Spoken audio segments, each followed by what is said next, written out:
Plantain. Utilisé pendant des siècles comme remède majeur, le plantain est de nos jours laissé quelque peu de côté. Pourtant, ses vertus sont multiples et la liste d'affections qu'il peut soigner ou dont il peut nous soulager est longue. Cette plante très commune et très répandue mérite qu'on la redécouvre, ne serait-ce que pour les effets bénéfiques contre des maux très divers des voies aériennes ou de la peau ou des voies urinaires. Forme et préparation, infusion, cataplasme, sirop, lotion, gélule, préparation dermatologique, crème, lotion. Les propriétés médicinales du plantain. Utilisation interne. Anti-inflammatoire, antitussif, traitement des affections respiratoires, des inflammations des muqueuses et des inflammations cutanées, des plaies, des brûlures, des crevasses, des gerçures, traitement des infections urinaires, des hémorroïdes et de la constipation. Utilisation externe. Pour lutter contre l'acné juvénile ou l'eczéma, en crème ou lotion. En cataplasme pour arrêter les saignements et activer la cicatrisation. Il est employé également comme collyre en cas de conjonctivite ou pour décongestionner les paupières. Indications thérapeutiques usuelles. Rhume, bronchite, toux, affection des voies respiratoires et des muqueuses, constipation, plaies, écorchures, brûlures, piqûres d'insectes, acné, conjonctivite, fatigue des yeux, saignement du nez. Autres indications thérapeutiques démontrées. Le plantain traite l'ulcère gastro-duodénal et intervient également dans la consolidation des fractures. Son effet diurétique et circulatoire facilite l'élimination des toxines par l'organisme, ce qui est intéressant en cas de régime détoxifiant. Histoire de l'utilisation du plantain en phytothérapie. Connue depuis l'Antiquité, l'utilisation thérapeutique du plantain s'est répandue en Occident et en Orient. Il était utilisé du temps des druides et considéré comme remède miracle contre un grand nombre d'affections. Pline l'Ancien le prescrivait pour traiter 24 maladies. Jusqu'au début du XXe siècle, le plantain était considéré comme une plante médicinale incontournable. Utilisé à la fois comme plante alimentaire et plante médicinale, on l'administrait pour soigner les troubles hépatiques, les brûlures d'estomac, l'asthme, les affections respiratoires telles que les bronchites, les rhumes, les toux sèches ou grasses, les laryngites. Description botanique du plantain. Le plantain est une petite plante vivace qui mesure environ 10 cm, mais peut atteindre 60 cm de haut. Elle est très commune et se répand un peu partout.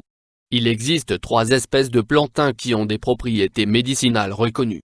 Une hampe florale émerge d'un groupe de feuilles épaisses étalées sur le sol. Le feuillage, vert pomme à vert foncé, est caduc. Les fleurs sont blanches, crème ou verdâtres, selon l'espèce, mais toutes sont inodores.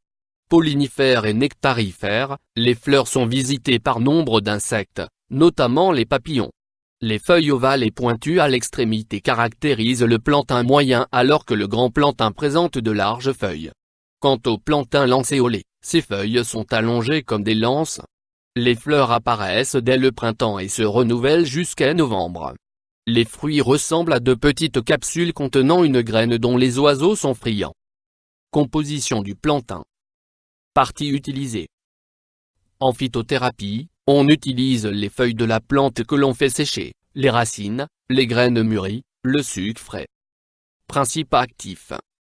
Les principes actifs répertoriés sont des vitamines des groupes A, B, C et K, du tanin, des glucides, du mucilage, de la pectine, des flavonoïdes, de l'ampigénine, du calcium, du phosphore, du fer, du soufre, de l'ocubine. Utilisation et posologie du plantain. Dosage. Les formes usuelles d'administration du plantain en phytothérapie sont la poudre conditionnée en gélule qu'on ingère avec un verre d'eau. L'extrait fluide peut être pris seul ou sur un sucre. Les infusions peuvent être prises plusieurs fois par jour. Les crèmes, en association avec d'autres principes actifs, sont directement appliquées sur la blessure. On trouve également le plantain sous forme de teinture mère qu'on avale avec un peu d'eau. Les feuilles fraîches sont également utilisées en cataplasme sur la zone à traiter, après avoir été grossièrement broyées. La posologie moyenne journalière est la suivante.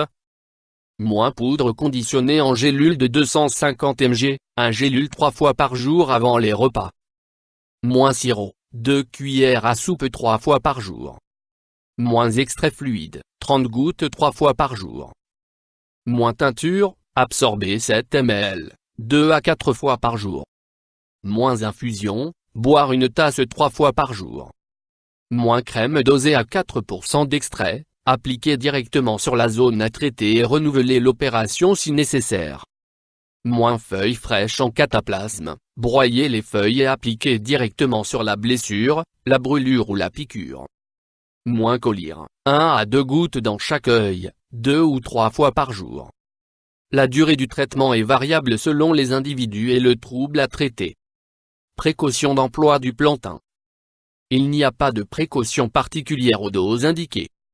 Effets indésirables. Des effets laxatifs et hypotenseurs ont pu être observés dans de rares cas. Des réactions allergiques peuvent s'avérer chez certaines personnes sensibles. Contre-indication. Pas de contre-indication connue. Interaction avec des plantes médicinales ou des compléments. Pas d'interaction connue. Interaction avec des médicaments. Pas d'interaction connue. Avis du médecin. Des bienfaits reconnus. Le plantain est surtout reconnu pour ses effets anti-inflammatoires et anti-infectieux dans le traitement des affections respiratoires comme la bronchite, la grippe ou le rhume. Il soigne également les muqueuses de la bouche et du larynx. Il a été également approuvé pour soulager les douleurs cutanées comme les brûlures, les éraflures, les piqûres d'insectes et pour améliorer l'état de la peau en cas d'acné juvénile. Avertissement. Il est déconseillé aux femmes enceintes et allaitantes. Dans tous les cas, il est important de prévenir son médecin, en cas de traitement médicamenteux, de la prise de plantain.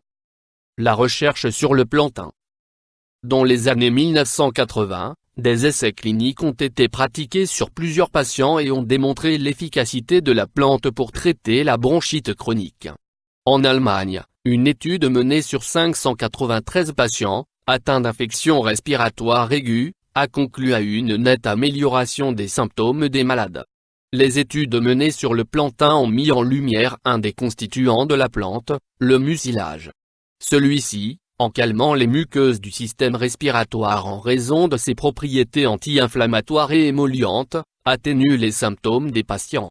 De plus, une étude menée sur des souris infectées par la bactérie Streptococcus pneumoniae a montré que l'un des composés des feuilles a augmenté le pourcentage de survie de 25% chez ces animaux. YouTube Dr Alabé,